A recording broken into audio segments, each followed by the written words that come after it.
Brought to you by Technopova Curve 5G. Discover new horizon. आपको बताते हैं कैसे इजराइल के कुछ घंटों के अंदर ईरानी सेना के टॉप नेतृत्व को खत्म कर दिया। आप 8 चेहरों के साथ जानिए ये खामेनेई के लिए कितने अहम थे और कैसे ईरान के लिए ये बड़ा झटका है। हम आइए आपको दिखाते हैं कि कौन कौन से वो बड़े कमांडर्स थे इस वॉल पर जिनको खत्म कर दिया है इजराइल ने इस बड़े हमले में। नेतन्याहू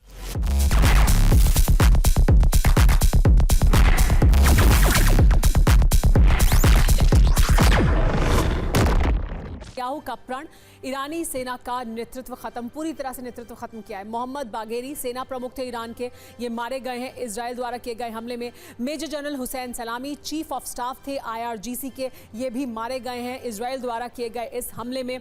इसके बाद गुलाम अली राशिद जनरल थे IRGC के, ये मारे गए हैं। इसके अलावा आमिर अली हाजी जादेह जो एयरफोर्स कमांडर थे ईरान के, वो भी मारे गए हैं इजराइल द्वारा।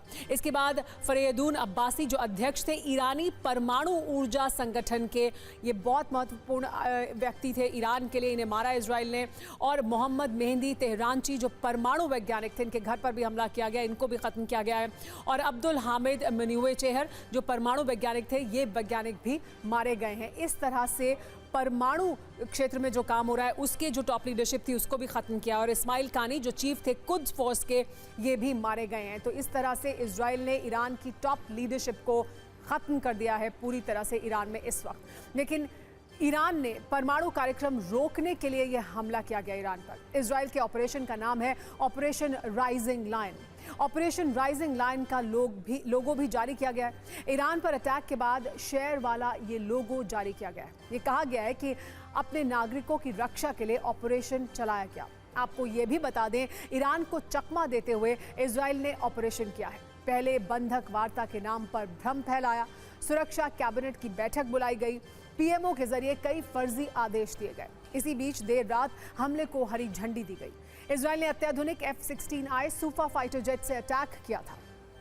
इजराइल के प्रधानमंत्री नेतन्याहू के युद्ध वाले संकल्प की एक और तस्वीर आपको हम दिखा रहे हैं, जिससे आप ये जान पाएंगे कि प्लानिंग पहले से थी। ईरान से परमाणु वाले खतरे को इजराइल पहले ही भांप गया था। ये हमले से ठीक पहले की तस्वीर है। नेतन्याहू कल यहूदियों के प्रमुख धार्मिक स्थल वेस्टर्न वॉल गए थे।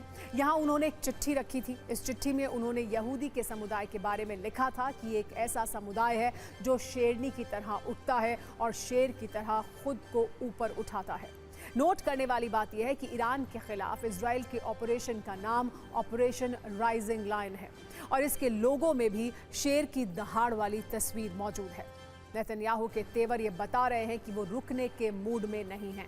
वो ईरान के परमाणु कार्यक्रम को पूरी तरह तबाह करेंगे।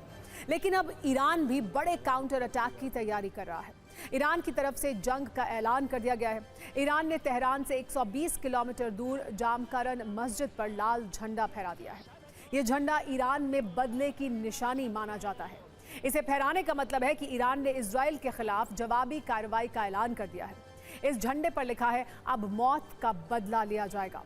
2020 में कासिम सुलेमानी की मौत के बाद ये झंडा लगाया गया था। पिछले साल कासिम सुलेमानी की बरसी पर भी इसे लगाया गया था। अब इस लाल झंडे को ईरान का एक बड़ा ऐलान माना जा सकता है। आप इन 3 तस्वीरों में देख सकते हैं कि कब कब इस मस्जिद पर यह लाल झंडा लगाया गया। पहला वीडियो आज का है जब इजराइल ने ईरान पर अटैक किया। दूसरा वीडियो 31 जुलाई 2024 का है जब हमास चीफ हानिया की मौत का बदला लेने के लिए झंडा लहराया गया था। तीसरी तस्वीर 2022 की है जब सऊदी अरब से तनाव के बीच ये लाल झंडा लगाया गया था। हालात ये हैं कि ईरान में आपातकाल घोषित कर दिया गया है। एयर स्पेस पूरी तरह बंद कर दिया गया है। ईरान की तरफ से इजराइल के हमलों का जवाब दिया जा रहा है। ईरान का साफ ऐलान है कि इजराइल को ऐसा जवाब मिलेगा कि वो अपनी इस गलती पर पछताए। ईरान की तरफ से आज करीब 800 मिसाइलें और ड्रोन दागे गए। इजराइल पर क्रूज और बैलिस्टिक मिसाइलों से हमला किया गया। हूती विद्रोहियों की तरफ से भी दक्षिण इजराइल पर स्वॉर्म ड्रोन से अटैक हुआ है। इन हमलों को नाकाम करने के लिए इजराइल के सभी एयर डिफेंस सिस्टम एक्टिव हैं। इजराइल का दावा है कि ईरान की तरफ से भेजे गए ड्रोन उसके एयर स्पेस तक नहीं पहुंच पाए हैं और उन्हें पहले ही मार गिराया गया। सीरिया में ईरान के एक मिसाइल को मार गिराने का वीडियो भी सामने आया है। इजराइल को टारगेट कर यह मिसाइल लॉन्च की गई थी, लेकिन इजरायली डिफेंस सिस्टम ने इसे सीरिया में ही तबाह कर दिया। इजरायली सेना ने दावा किया है कि उसके लड़ाकू विमान ईरानी ड्रोन को रास्ते में ही इंटरसेप्ट कर रहे हैं और नष्ट कर रहे हैं। स्थिति पूरी तरह से नियंत्रण में है। बताया जा रहा है कि अमेरिका और ब्रिटेन के फाइटर जेट भी इजराइल की मदद कर रहे हैं। लेकिन ईरान ने जिस तरह से युद्ध घोषित किया है, उससे साफ है कि आने वाला वक्त बहुत विध्वंसक होगा।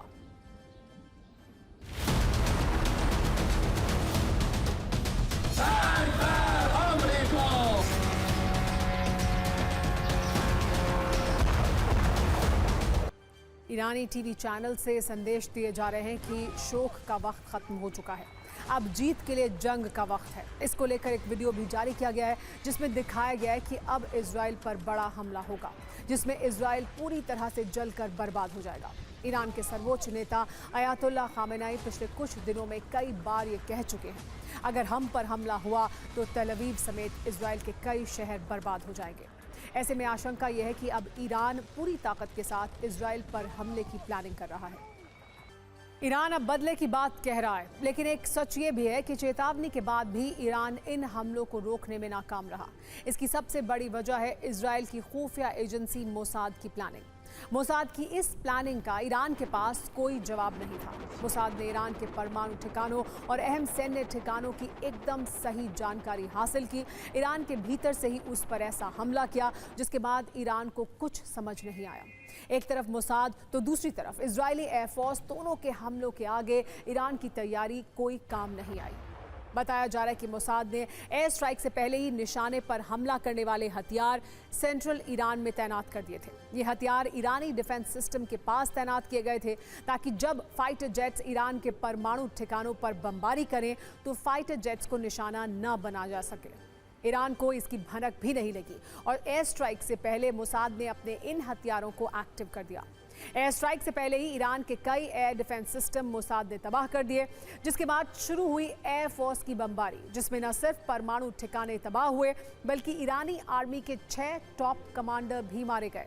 सबसे बड़ी बात यह है कि इजरायली एयरफोर्स जब बमबारी कर रही थी, उसी वक्त मोसाद ईरान में कोवर्ट ऑपरेशन चला रही थी, जिसमें ईरान के कई न्यूक्लियर साइंटिस्ट को मार दिया गया।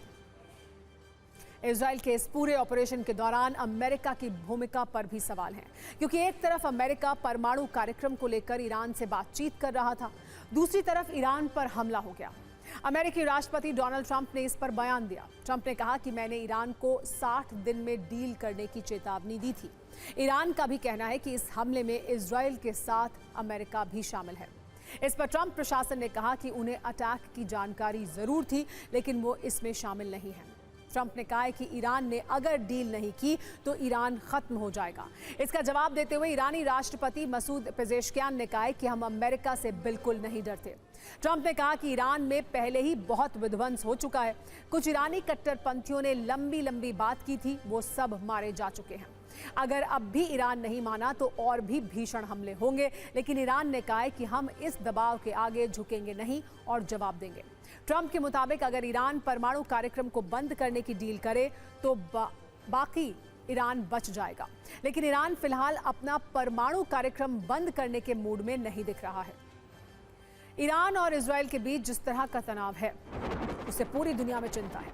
दुनिया के तमाम देश अपनी प्रतिक्रिया दे रहे हैं। एक तरफ ट्रंप है जो ईरान को चेतावनी दे रहे हैं, दूसरी तरफ रूस के राष्ट्रपति व्लादिमीर पुतिन ने इजराइल के अटैक को गलत बताया है। चीन का कहना है कि ईरान की संप्रभुता पर हमला बर्दाश्त नहीं करेंगे। ओमान और सऊदी अरब जैसे अरब देशों ने भी इजराइल के हमले की आलोचना की है। भारत ने भी दोनों देशों के इस तनाव पर चिंता जताई है और बातचीत से मामला हल करने की सलाह दी है। इजराइल के प्रधानमंत्री नेतन्याहू ने भारतीय प्रधानमंत्री नरेंद्र मोदी से बात भी की है। Brought to you by Technopova Curve 5G. Discover new horizon.